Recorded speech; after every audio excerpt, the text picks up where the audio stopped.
président de la république ak premier ministre dafa am nees war a mën a doxee ak wàllum roplaanam ak yooyu. non man dama jàppoon ne. waaw. ginnaaw ci kii bi laa bokk war naa mën a joxe sama xalaat si benn sujet boo xam ni ñaa ngi ci wax. et dafa bëri ñoo xam ne dañuy wax te xamuñu mbir ñu muy demee. ñu séparé affaire ñu def ko déjà si wàllu avion ba pare. nañ dem ci avion ba pare avant tapis rouge ba pare. waaw. xam nga ne Sénégal fii nii. waaw. benn fonctionnaire rek laa la wax de bu ministère quelconque. buy déplacé wu day déplacé au nom du Sénégal et au nom du président de la République. oui. Le premier ministre buy voyager président de la République moo ko yónni moo ko naan demal fii mooy valider voyage bi demal fii c'est le président de la République qui valide les déplacements du premier ministre. ndawam la c'est son premier ministre moo ko yónni. ne ko demal ma fii boo fa jógee demal fii boo jógee demal fii. waxal fa lii wax fa lii wax fa lii quand les gens pensent que ne c'est Ousmane Sonko mu mooy jógal boppam di dem dama naan ñii ba xanaa plan de marche lañ jóge wala dafa seen bopp yi la bos rek c'est le président de la République moo envoyé son premier ministre à ce titre man ma gis le PM mu jóge fi dem ba Burkina waaw ak suñu avion militaire yi avion militaire la benn premier voyage am avion militaire la demee avion militaire man moo dugg ci plusieurs fois. waaw parce que boo fa duggee dañuy jox casque nga takk sa noppi ndax bruit ndax bruit. c'est vrai. balaa mooy décoller yuuxu bi muy yuuxu. militaires yi ñoom la ñoo nekk à l'aise ñun les civils. waaw da ngay concentré ba ngay wàcc. man lu ma si dugg Ziguinchor laa si dem Daaka bi. mooy Tambacounda ak yooyu noonu. ay volu 30 minutes 25 minutes loolu maximum. Et j'ai vu le premier ministre emprunter avion boobu dem ba Burkina donc des heures de vol et on sait qu'un kilifa même maag yow bu ñuy voyager dem Maroc gii sama laptop laay nekk ba may yegg maa ngi liggéey. da ngay liggéey ba ngay yegg sa waay. boo liggéey sa yaa ngi wér. donc da ngay nekk sa bopp maa ngi nekk si yàlla ba ngay wàcc mais avion boobu c'est pas possible mu war fa yegg wàcc. dem gisi président délivrer un message wax fa dëggat si avion bi ñibbi si waat mais kooku bu yegg see 48 heures yoo xam ne du pratiquement du nekk léegi l'avion de commandement. Ouais. Quand le président de la République ne l'utilise pas qu'est-ce qui empêche que premier ministre mu jël ko lan moo koy empêché xam nga lu tax ñuy jël les vols privés là. maag yow suñuy tukki. da ngay dem 2 heures avant aéroport nga enregistré.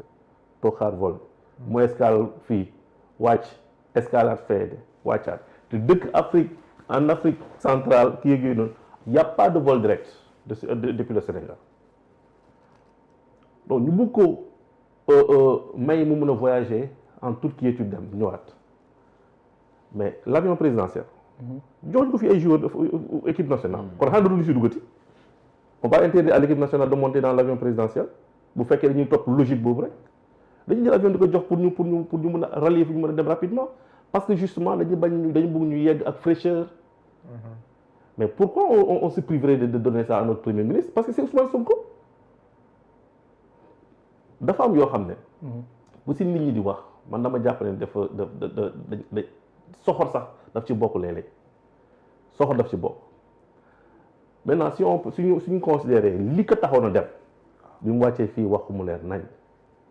wax fi yoo xam ne vision boo xam ne beaucoup de gens sax xalaatuñu woon foofu la route de l'acier les voies yoo xam ne ñun dañu am lii ñoom ñu am lee mu jàpp ne moom mun na dem waxtaan au nom du président de la République wax ak ñooñu ba sorte que ñu mun a mutualiser suñu économie mun a exploiter li nga xam ne moom lañu bëgg a exploiter loolu ñu ne non Ousmane Sonko la dafa war a xawma lan dafa war a jël beneen kii et puis gis nañ mu jël benn vol privé. jet privé waaw jet privé bi. waaw vol privé la rek mais l'avion présidentiel c'est un jet privé. lu dul aviation de ligne lu dul kii normal privé la. mouchoir que ça s'appelle jet que ça s'appelle xaw ma ay loo ko mënta trouver c'est privé. D'accord. Donc l'avion présidentiel jet privé la c'est un avion privé. mais le débat qui se pose mooy xamuñu ba léegi amaguñu ñu ko loué mais xamuñu ko wax abal nañu xaar ba xam ndax da nga ko loué wala ndax dañu utiliser terme xamuñu mais gars yi ñu ngi xaar ba xam parce que bu nekkee abal la foofu noonu fa la crainte yu bëri di amee oui mais xamuñu nañuy wax bu ñu xamee parce que jubati ngeen woote aussi ah waaw mais juste dans tous les cas gis nga nag bu ñuy wax jubal bu ñu si boole Ousmane Sonko xam nga lu tax waaw bi mu nekkee maire musul jël carburant musul jël kii si musul du toog ba nekk premier ministre tey jii nan dafay wut avion pour bànneexu si il faut qu'on arrête ça nañu bu fekkoon xam naa la xëy na mun nañ xalaat ne moom moo bëgg dugg avion parce que xamaluñu ma dara mais waa ji bi muy nekk maire carburant indemnité salaire jëlu ko bi mu nekk député dafa xaaj son salaire jox ko nit ñi bi mu nekkee premier ministre liñ koy jox yenn yëpp par obligation la au début il utilisait sax sa sécurité personnelle buy déplacé wu nit ñee ko ci génne du tey lay ñëw naan dafa bëgg bànneex bay jël ay avion privé ça quand même il faut que les gens arrêtent d'ailleurs c'est pas quelqu'un qui voyage il n'aime pas du tout voyager Ousmane Sonko déteste voyager donc bu demee rek c'est parce que c'est très urgent et puis dañ ko yónni encore une fois le président de la République moo ko yónni mu mën a jël avion boobu noonu dem rapidement on gagne du temps mu dem def li muy def parce que fii dëkk bi dañ soxla le premier ministre lu bëri moom moo ko yor moo koy gérer. d'accord ci tapis rouge bi tamit day coow la non tapis rouge non protocole de manière générale. waaw mais les questions protocolaires parce que foofu tamit ça fait débat te dañ si soxla aussi ñi nga xam te ni borom xam mais par rapport ak impact économique bi wala ci côté relation ak diplomatie ak yooyu demam bi de manière générale ban gis-gis bam nga ci am ak tamit Sénégal lan la ci mën a gagner ci différents réew yi nga xam ne ñoom la demagum ci Afrique. gis nga il faut que nit ñi jël délai temps ñu laajte bu ñu laajee am na yoo xam ne bu ñu la ko expliquer rek nga jàpp ne nga comprendre. d'accord gis nga les relations entre les États. oui les voyages et autres là les États ñoom ñooy décider ban valeur lañ ko jox ak ban niveau lañ koy jox. dafa am loo xam ne c'est des experts la ñuy envoyé am na loo xam ne dañuy yónnee rek un directeur mu dem def ko ñëw am na loo xam ne le ministre la ñuy yónnee. mais le pays peut décider d'envoyer un premier ministre pour jox ko yenn cachet. d'accord parce que quand un premier ministre se déplace ak quand le ministre se déplace wala quand le président se déplace bokkul la diplomatie maintenant. bokkutul ak li fi amoon bu njëkk ba maintenant le premier diplomate d'ailleurs sax c'est le président de la République lui-même. moom mooy le premier diplomate. moo tax buy déplacé wu muy yóbbu comme le font les autres pays. avion bi yëpp ces hommes d'affaires la ñuy yóbbu bu ñu demee signer contrat yi dul jeex Trump l'a fait récemment bi muy dem Arabie Saoudite yooyu kenn xamul ñaata milliards la fa jëlee. le premier ministre bu ñu jëlee décision ne moom la ñuy yónni pour mu dem dox loolu noonu c'est parce que d'abord le président lui fait confiance il sait que am na capacité de négociation boobu. et aussi le Sénégal doit surfer sur son aura loolu le premier ministre am na maqaama boo xam ne bu demee foofu noonu à la limite dañ koy jox cër boo xam ne lu mu fa wax lu ñu yaakaar Sénégal mën na ko fa jëlee mu jógee Burkina jaar Guinée jóge Guinée dem Sierra Leone kañ lañ fi fàttaliku un chef d'État wala un kii bu dem Sierra Leone ñun mosuñu woon doon suñu destination nos destinations d'habitude avant c'était l'Hexagone France la woon Amérique à la limite là en Asie foofu lañu leen dem jàkk fa lañu jàppee woon na foofu la lépp nekk mais ñun le premier ministre dem ñëw andi fi benn victoire boo xam ne c'est éclatant démb ak tey il reçoit son homologue de Congo Brazza.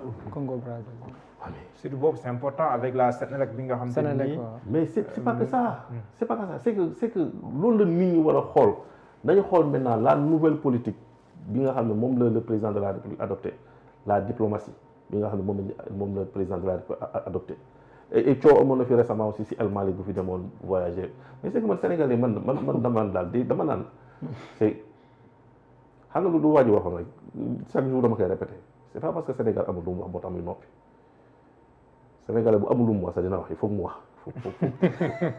waaw faut mu wax parce que noppi dafa métti en fait xam nga wax moo gën a yomb noppi il est plus facile de parler que de se taire nit ñi dañuy wax pour wax rek mais non El Malick dafa voyager président dafa voyager kii def mais il y a un réseau, il y a ce qu'on appelle le réseau parlementaire international xaw ma lan. mais loolu. fii la diplomatie parlementaire oui la diplomatie parlementaire les femmes parlementaires mais yow y a tellement de maintenant dafa am de nouveaux acteurs yoo xam ne dañu ñëw di contribuer dans la diplomatie yoo xam ne ñu ngi def ñoom Sadio Mané sax maintenant il est un diplomate. même les musiciens. mais Youssou Ndour. mais Youssou Ndour. mais lu mu mën a andil dafa am lu ñu wax maintenant track two xam nga cassette dañoo am track one track two. léegi ñu ne dañu am track two of the diplomacy. dafa am deux mooy les nouveaux acteurs là. dafa mel ni phase B bi léegi dañu am phase A phase B. loolu les nouveaux acteurs moom mooy ñi nga xam ne c'était pas ñoo xamuñu leen woon milieu boobu mais que ñoom autant que ñi fi nekk mun nañ andi yenn xam nga un El Malick un président de l'Assemblée nationale dem fii France supposons gisante ak le président de l'Assemblée nationale française mais mun nañ fa am ay accords yoo xam ne exécutif bi mun na def ay 10 ans duñ ko am parce que eux qui votent mais nag mais Pape Maada gars yi nee nañu bi ngeen ñëwee faloo ba tey diplomatie bu Sénégal dafa rës